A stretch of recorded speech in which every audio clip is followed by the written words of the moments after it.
व्यवस्था का हिस्सा न, लेकिन अज का यह कार्यक्रम अपने आप में ऐतिहासिक है कि जे ना है मेरा बड़ा लंबा कोई सियासी करियर है और ना है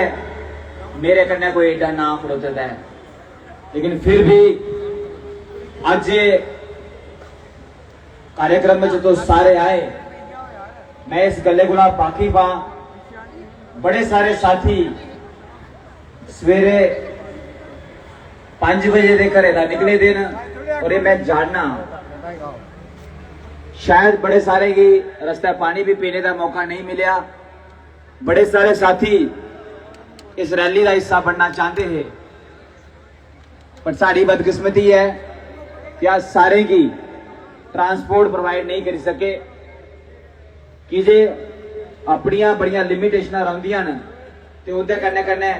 असें भी चाहते हैं कि जे अज रैलियां बड़ियां हियां, अस चाहते हैं कि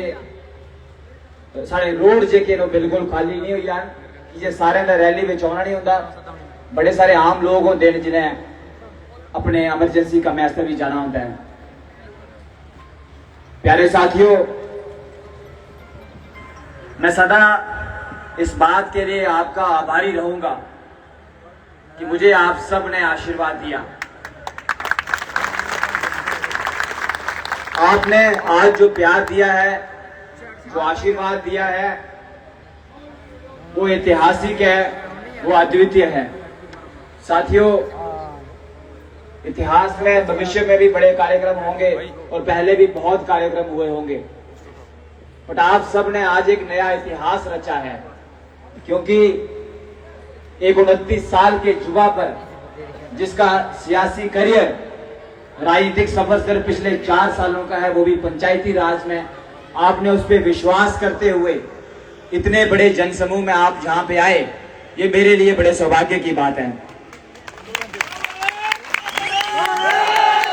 प्यारे उधमपुर वासियों, आपका ये प्यार, स्नेह और जो आशीर्वाद है, इसका ऋण चुकाने के लिए शायद एक जन्म तो कम पड़ेगा। तो मेरा प्रयास रहेगा कि आपके हर इस योगदान के लिए मैं प्रयास करूंगा, जितना भाग पाऊं, जितना ज्यादा कर पाऊं। कोशिश रहेगी कि 24 घंटे भागेंगे, दिन को बैठेंगे नहीं और रात को सोएंगे नहीं, पर ये मेरा आपको आश्वासन रहा, हम आपके सपनों के लिए काम करेंगे। साथियों, 2024 का जम्मू कश्मीर का ये चुनाव ऐसे समय में हो रहा है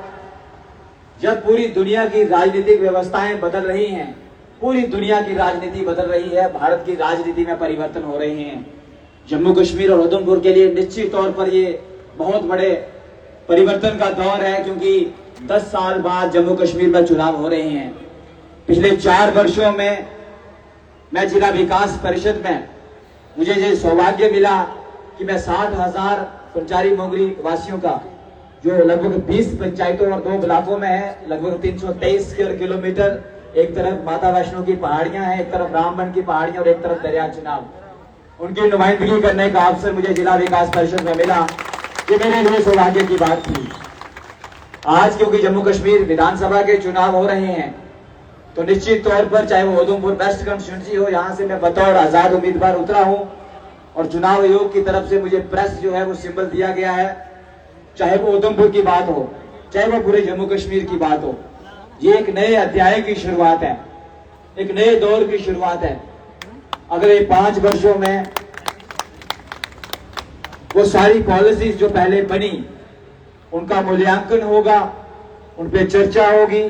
और मुझे पूरा विश्वास है कि बनने वाली जम्मू कश्मीर की विधानसभा उन तमाम चीजों का मूल्यांकन करेगी, उस पर मंथन करेगी, जहां कमियां रह गई, जहां जो बनाई गई नीतियां हैं, उनका पूरा लाभ हम लोगों तक नहीं पहुंचा पाए।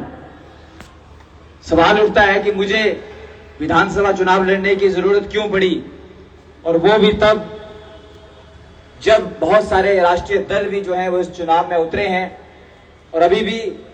मैं बतौर डीडीसी काउंसलर पंचारी मोंगरी अपनी सेवाएं दे रहा हूं, तो उसका सबसे बड़ा कारण यह है कि पिछले 4 वर्षों में जब लगभग 10 साल मैंने सामाजिक सेवा में काम किया, समाज को बड़े करीब से देखा, और पिछले 10 वर्षों की जो योजनाएं थी, एक वॉलंटियर के तौर पर, एक स्वयंसेवी के तौर पर,